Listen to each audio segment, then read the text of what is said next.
খুব সংক্ষিপ্ত পরিসরে রাসূল সাল্লাল্লাহু আলাইহি ওয়াসাল্লামের জীবনী থেকে আমরা কিছু লাইফ লেসন নিয়ে আসবো। আমরা কি শিখতে পারি রাসূল সাল্লাল্লাহু আলাইহি ওয়াসাল্লামের জীবনী থেকে। প্রথম যেই লেসনটা আমরা উল্লেখ করতে চাই সেটা হচ্ছে রাসূল সাল্লাল্লাহু আলাইহি ওয়াসাল্লাম খুব বড় মনের মানসিকতার অধিকারী ছিলেন, বড় মনের বড় হৃদয়ের অধিকারী ছিলেন। তিনি সবার জন্য ছিলেন। He use to think beyond the narrow borders. কখনো ন্যারো মাইন্ডেড ছিলেন। উনি সবাইকে অ্যাকোমোডেট করতে চাইতেন। তিনি আলামিন, বিশ্ববাসীর জন্য রহমত। He is for all and his teaching is for all.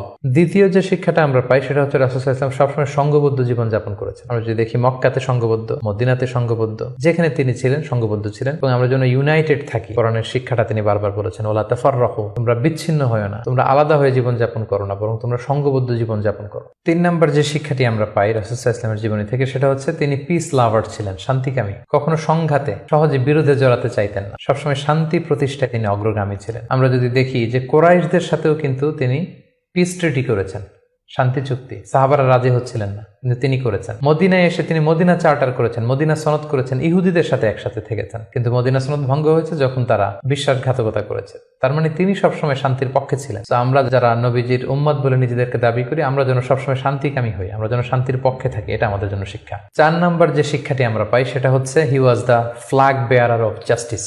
ন্যায় যেখানে, সত্য যেখানে, ইনসাফ যেখানে, জাস্টিস যেখানে, তিনি সেখানে। তার প্রমাণ আমরা দেখি 20 বছর বয়সে তিনি যখন যুবক, তখন তিনি হেলফুল ফুজুল নামে যুব সংঘ করেছেন। উদ্দেশ্য কি ছিল? মাআল মাজলুম দিদ্দাল জালিম। আমরা সবসময় মাজলুমের পক্ষে থাকবো, জালেমের বিরুদ্ধে। কোনো জালেম যেন কোনো ব্যবসায়ীকে, ভিনদেশীকে, কাউকে যেন ঠকাতে না পারে, মাজলুমের পক্ষে লড়বার জন্য তিনি এটা করেছেন। তার মানে ইনসাফ, জাস্টিস, ন্যায় পরায়ণতার পক্ষে তিনি সবসময় কাজ করেছেন। আমরা যেন সবসময় ন্যায় পরায়ণতার পক্ষে থাকি, এটাই আমাদের জন্য শিক্ষা। 5 নম্বর যে ব্যাপারটা আমরা দেখি যে রাসূল সাল্লাল্লাহু আলাইহি ওয়াসাল্লামের পুরো জীবনীটা যদি আপনারা খেয়াল করেন, সবসময় রাসূল সাল্লাল্লাহু আলাইহি ওয়াসাল্লাম একটা স্ট্রাগলের মধ্য দিয়ে গিয়েছেন। তিনি আল্লাহর নবী, শুধু নবী নয়, শ্রেষ্ঠ নবী, আল্লাহর হাবিব। তার কাছে কোরআন নাজিল হয়েছে, তার কাছে ওহী আসতো, আল্লাহর সরাসরি সাহায্য তিনি পেয়েছেন, আল্লাহর সাথে কথা বলতেন। তারপরও তার জীবন কিন্তু স্ট্রাগল মুক্ত ছিল না। সবসময় তিনি স্ট্রাগলের মধ্যে দিয়েছিলেন।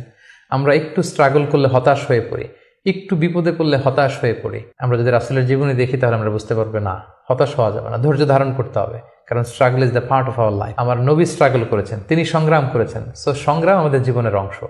এই শিক্ষাটা আমরা পাই। 6 নম্বর যে শিক্ষাটি আমরা পাই সেটা হচ্ছে রাসূল সাল্লাল্লাহু আলাইহি ওয়াসাল্লাম ব্যক্তিগত জীবনে অত্যন্ত সৎ ছিলেন। যে কারণে যে কুরাইশরা রাসূল সাল্লাল্লাহু আলাইহি ওয়াসাল্লামের বিরোধিতা করত, তারাই রাসূল সাল্লাল্লাহু আলাইহি ওয়াসাল্লামকে উপাধি দিয়েছিল আস-সাদিক আল আমিন, সত্যবাদী, আমানতদার। যেদিন তিনি হিজরত করবেন সেদিন তিনি তার ঘরে রাসূল সাল্লাল্লাহু আলাইহি ওয়াসাল্লাম আলী রাদিয়াল্লাহু তাআলা আনহুকে রেখে গিয়েছিলেন। কারণ ওনার কাছে মক্কার অনেক লোকেরা আমানত রেখেছিল। সেই আমানতগুলো বুঝিয়ে দিতে আলী রাদিয়াল্লাহু তাআলা আনহুর 3 দিন সময় লেগেছিল। এত পরিমাণে ডিপোজিট ছিল, আমানতের বিভিন্ন জিনিসপত্র ছিল, সেগুলো আলী রাদিয়াল্লাহু তাআলা আনহু বুঝিয়ে দিয়ে তারপরে তিনি হিজরত করেছেন। কতটা আমানতদার ছিলেন আমাদের প্রিয় নবী। এবং ওনার এই ব্যবসায়